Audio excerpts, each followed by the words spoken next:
Now at 10, a local church hosts a turkey dinner for the community ahead of Thanksgiving. Plus, with Christmas right around the corner, McCune Osage Township Library hosts a Christmas gift bazaar. And Joplin and Carthage Police Departments host a polar plunge to raise money for Special Olympics Missouri. The 4 states' most watched news starts now. Authorities respond to a crash at the intersection of Highway 69 and 4th Street in Pittsburgh.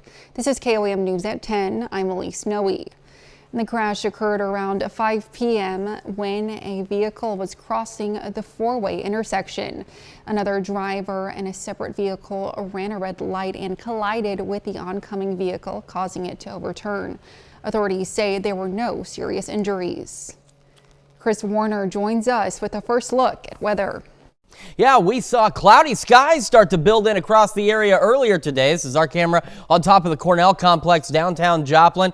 Light breeze, nothing too crazy, but the winds are going to start to pick up for us. And again, there's just another view from earlier today of those cloudy skies from the MoDOT camera 20th and range line. Our drought situation does continue to improve. We still have extreme drought in parts of southeast Kansas, but on some of the other updates, it was still at exceptional levels. We still have a long way to go to make that up, but we are progressively making minor strides here. Yesterday started at 45, made it to 71, so our low a little above average, our high a little bit more above average to the tune of 6 degrees. So the most average day we had was last Thursday. Temperatures continue to climb across the area, and they'll do that as we head into next week, at least initially. And of course, don't forget tonight, set your clocks back 1 hour before you go to bed. That way you can get that extra hour of sleep.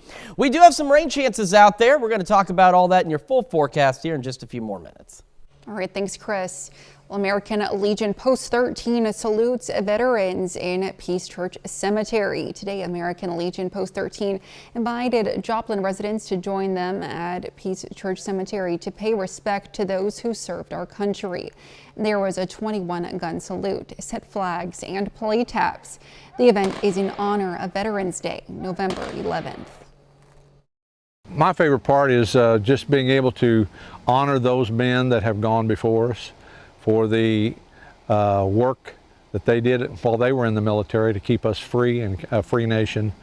And hopefully the military that's out there existing today, that they will continue to keep us a free nation.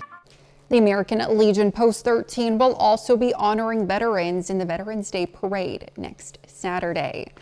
And the Freeman Health System's Ozark Center today hosted the 10th annual Clays for a Cause in Wyandotte, Oklahoma. The purpose of the event is to raise funds for the Bill and Virginia Leffen Center for Autism. The clay sporting tournament was open to both 4-person teams and individual shooters with an entry fee of $100. Just getting to know the people who come to shoot because they're very good people, and it's unusual maybe for them to get the opportunity to do what they really enjoy doing and do it for a group of people that they might never meet, but they probably are related to in some way, and that's families that have been impacted by autism. The top 3 teams won cash prizes, and the top individual shooter won a $1,000 cash prize. Sacred Heart Church today hosted its 74th annual turkey dinner. Attendees were treated to the Thanksgiving feast after service. This year they served turkey, green beans, dressing, mashed potatoes, and a roll, along with your choice of dessert. It included a silent auction, country store, and take-home plates. We purchased 100 turkeys to serve all weekend long, and our own parishioners come in and they pick up the turkeys and they bake them and they bring them back, and our kitchen staff prepares everything. You don't have to come and just eat, but you can come and look at all of the silent auction items. Like I said, we have a bake sale, and so you can go by and there's cookies. Tickets were $10 for adults and $5 for children. Residents in McCune, Kansas today were able to get a head start on Christmas shopping with the Christmas Bazaar. The event gives small businesses an opportunity to sell their products and interact with the community.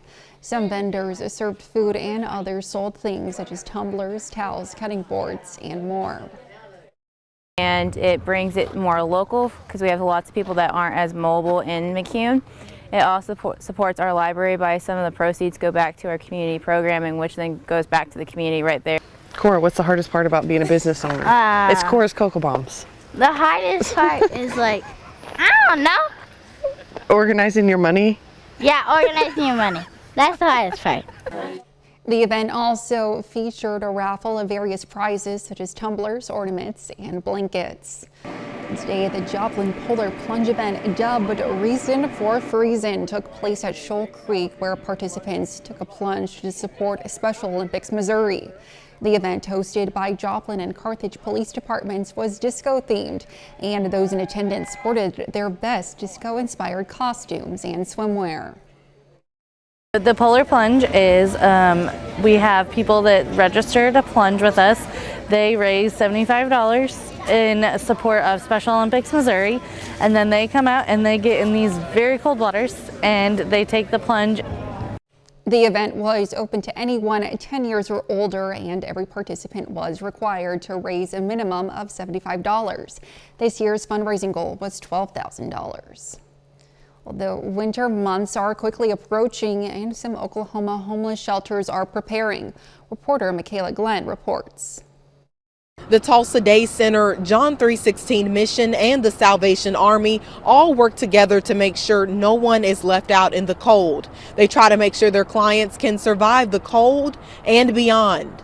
The Tulsa Day Center says it can house up to 400 clients during the day and provide beds for 100 clients at night, which is crucial when the temperature drops. It works with other shelters downtown to get people off the streets and into a safe place. John 3:16 is currently at capacity, but are rearranging beds to fit more people.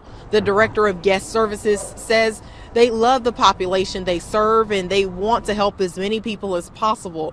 The Salvation Army says it can accept an overflow of 40 people when temperatures reach below 33 degrees. Noe Rodriguez with the Day Center says this cold snap has brought in more clients than usual. During inclement weather, we will we'll let all clients come in and get out of the cold. We want them to feel safe, and Oklahoma weather, it can get bitter, deathly cold, and so we're allowing clients to come in and get reprieve from the weather inside. Coming up, we hear from some experts about how to get help in a domestic violence situation. Plus, a Missouri teenager is killed and 2 others are injured following a shooting in Kansas City.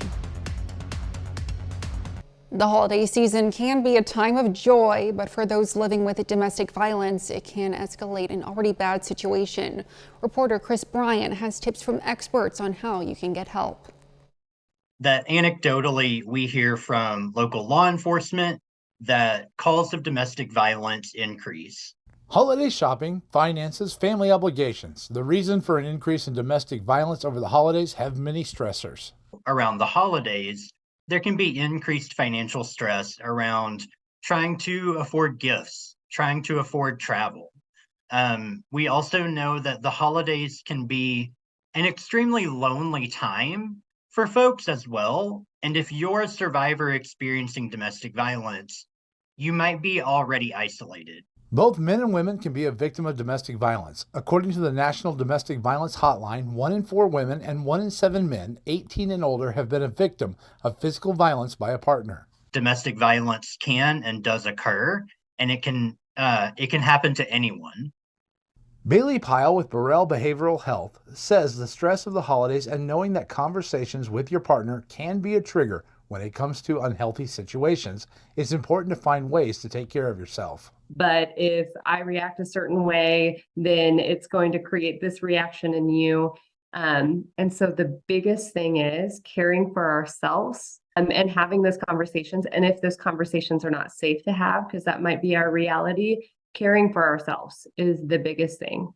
Pyle says if you find yourself overwhelmed and lashing out, find a way to step away from the situation. Maybe it's I go to the golf course or go into my workshop. Maybe it is I just need to sit in a dark space without stimulation for 10 minutes. It's important to notice the signs that someone you know or love might be in a domestic violence situation. Is this individual maybe becoming more withdrawn? Are they having fewer and fewer opportunities to have meaningful contact with you. When they are, do they seem increasingly nervous that they might be being watched? You can help by checking in on friends and family and by creating a code word. Find ways to talk during safe times and ways to communicate. The Domestic Violence Hotline recommends that survivors brainstorm reasons to get out, like shopping or holiday plans with someone. If you or someone you know needs help, there are some local organizations that can help. And that includes the Safe House Crisis Center in Pittsburgh, the Lafayette House in Joplin, and the Community Crisis Center in Miami. Police in Kansas City say one teen is dead and another is injured after a shootout. It happened yesterday evening. Authorities say they found an unresponsive teen male lying near a vehicle that had collided with a light pole. And that teen, 15-year-old Aaron Amperan, had a gunshot wound. He was later pronounced dead at the hospital. 2 other teens were found nearby, one of them suffering from a non-life-threatening gunshot wound. Police, all 3 were in the vehicle during an exchange of gunfire with another vehicle. No one has been arrested in this case. President Joe Biden and First Lady Jill Biden traveled to Lewiston, Maine yesterday to grieve with the community following last week's mass shooting. They met with first responders, nurses, and others on the front lines of the response to the attack, along with family members and survivors paying their respects and offering help in the recovery process. The president says he'll keep working to stop what he's called a nationwide epidemic of gun violence. The Chiefs game may be kicking off earlier than normal, but some Missouri bars are still offering a place to watch. We'll take a look up next.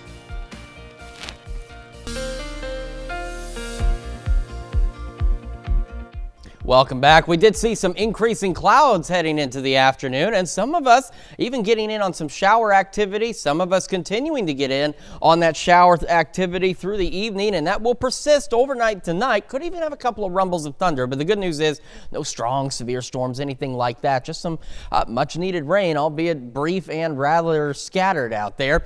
Earlier today, this was the view from our camera on top of the Cornell Complex, downtown Joplin. We had the clouds building in, some winds blowing out there, but no wild gusty winds like we've seen over the past week. But unfortunately, the gusty winds are going to make a return in the forecast. So we go late into tonight. So this is what I'm talking about. These are very widely scattered out there, but there will be a few showers, maybe even a couple of thunderstorms as we go into the overnight hours. They'll be brief, they'll be isolated, but some of us will get rain.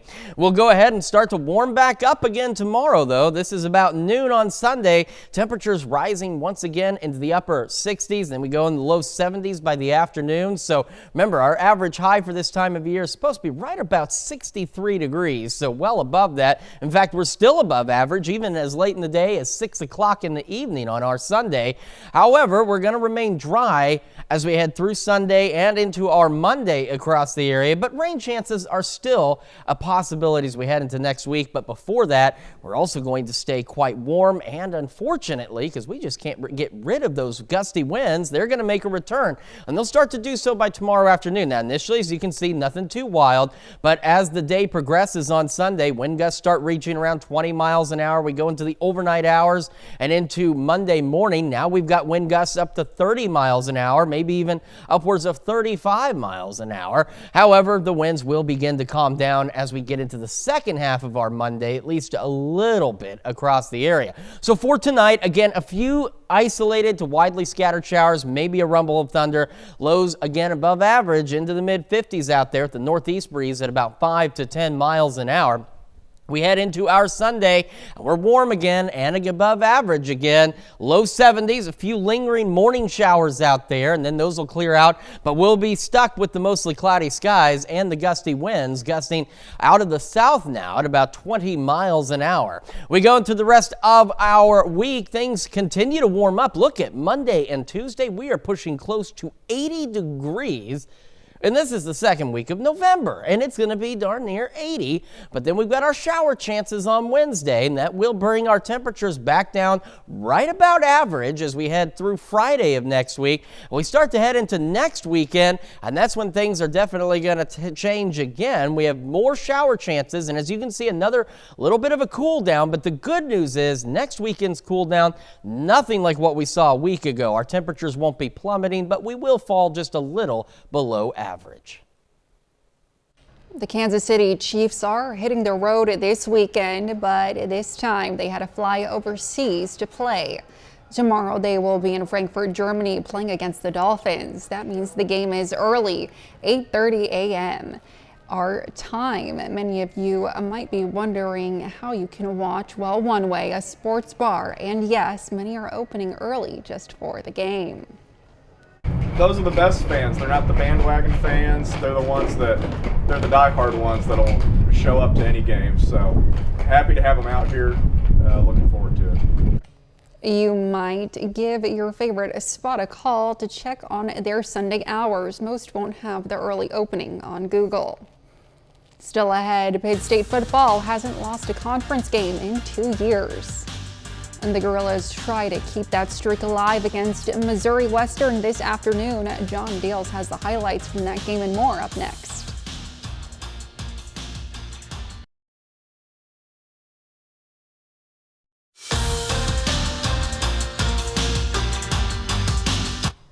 November 6th, 2021. That's the last time Pittsburgh State football lost a game to an MIAA opponent.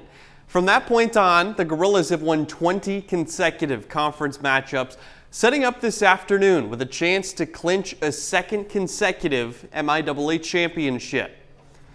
Pitt State on the road facing 7-2 Missouri Western. First quarter of this one, Pitt State up 3-0. Chad Dodson fumbles the football deep in his own territory. It's recovered by Missouri Western.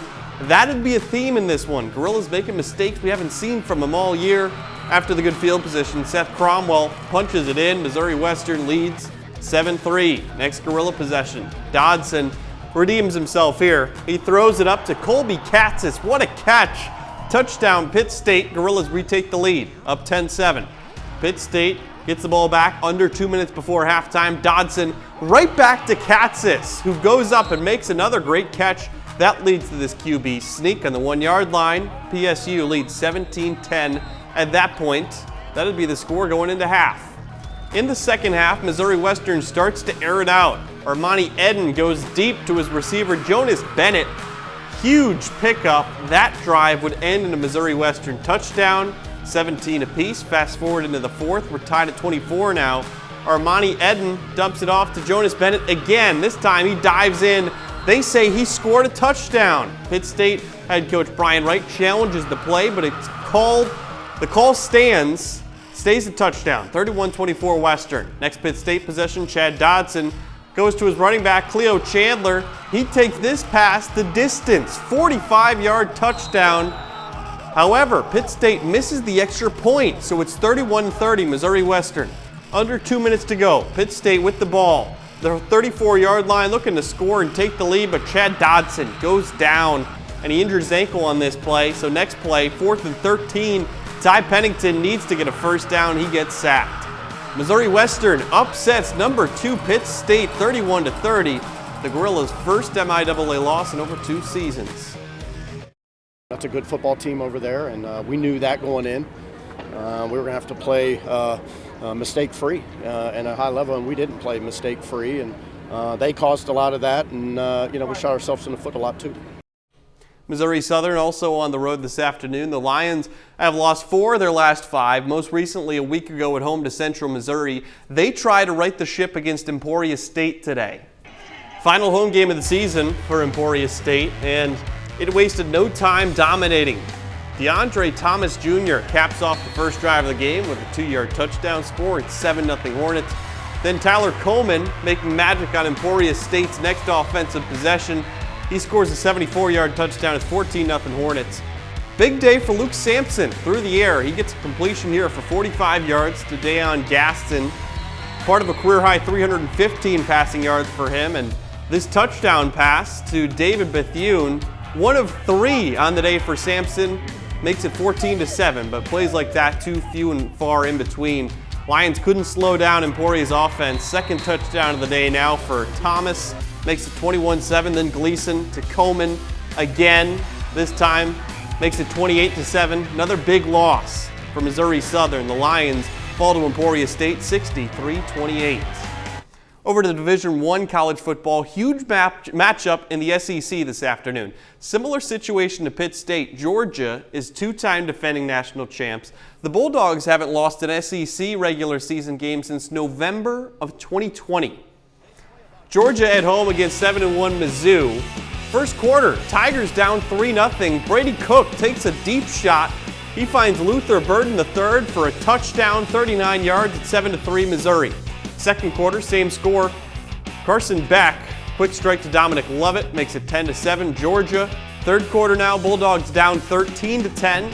Kendall Milton takes it in for a 14-yard touchdown. 17-13 at that point. Georgia on top later in the third. Beck to Oscar Delp for a 5-yard score. It's 24-13 Georgia. Fourth quarter now, here's the last push from Mizzou. Cody Schrader takes the rush to the outside, scores a 12-yard touchdown. Lead cut down to 24-21. Later in the fourth, Mizzou down 27-21. Cook tries to throw short, but his pass picked off by defensive lineman Nazir Stackhouse. Mizzou's upset bid falls just short. Georgia wins 30-21. Meanwhile, Oklahoma at Oklahoma State, 118th and possibly final edition of Bedlam. In the third quarter, Sooners down 17-14. Tawi Walker takes it 23 yards to the house. Oklahoma leads 21-17. In the fourth now, same score. Ollie Gordon, the second, powers up the middle, 2-yard touchdown. Oklahoma State up 24-21. 2 minutes left in the fourth. Sooners down by 3. 4th and 5, Dylan Gabriel completes it, but short of the line to gain. Cowboy fans storm the field. Oklahoma State wins 27-24. That's all for sports. Back with more news after this. The annual Bark Ranger event took place today at Fort Scott Historical Site. Bark Ranger was established by the National Park Service to teach responsible pet ethics for national parks and public spaces. They partnered with a shelter called Paws and Claws to provide free nail trimmings, microchip services, vaccines, and more. We'll check in with Chris for a final look at the forecast. Yeah, we are going to be decent through the evening. A few showers, maybe a couple of rumbles of thunder. And of course, before you go to bed tonight, don't forget to set your clocks back 1 hour. A few lingering showers tomorrow, breezy. Temperatures warming near 80 Monday and Tuesday. Then we'll go into the mid-70s Wednesday with some rain chances and a little cooler by next Thursday and Friday. And that's our time for now. Thanks for making us part of your night.